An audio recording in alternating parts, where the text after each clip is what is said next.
రాష్ట్రంలోని ఖనిజ సంపదని ముఖ్యమంత్రి వైఎస్ రాజశేఖర రెడ్డి కాంగ్రెస్ పార్టీ వారికి తన స్నేహితులకు దోచిపెడుతున్నారని టీడీపీ ఆరోపించింది. కర్నూలు జిల్లాలో 1700 ఎకరాల భూమిని గాయత్రి సిమెంట్స్ కంపెనీకి అక్రమంగా కేటాయించిన వైనాన్ని టీడీపీ నేత మైసూరారెడ్డి బయటపెట్టారు. జిందాల్ గ్రూపునకు చెందిన నవీన్ జిందాల్ కాంగ్రెస్ ఎంపీ అయినందునే ఈ భూములు కేటాయించారని, ఇందుకోసం గాయత్రి సిమెంట్స్ పేరుతో బోగస్ కంపెనీ ఏర్పాటు చేశారని విమర్శించారు.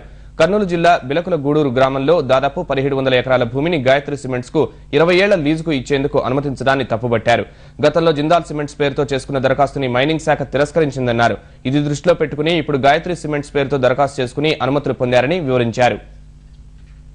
అస్మదీయులకు అక్రమంగా కట్టబెట్టి రాష్ట్రాన్ని భవిష్యత్ తరాలకు ఖనిజ సంపద లేకుండానే దోచిపెడుతున్నారు. ఈ ప్రభుత్వం ఈ దినం ఈ జేఎస్డబ్ల్యూ కంపెనీకి ఇంత అక్రమార్గాన్ని ఇచ్చినందుకు అధిష్టాన వర్గం ఒత్తిడి మేరకు ఇచ్చినారా, లంచాలు తీసుకొని ఇచ్చినారా, మరి ఏ విధంగా ఇచ్చినారో చెప్పండి అని చెప్పి జవాబు చెప్పమని చెప్పి నేను డిమాండ్ చేస్తున్నా ప్రభుత్వాన్ని.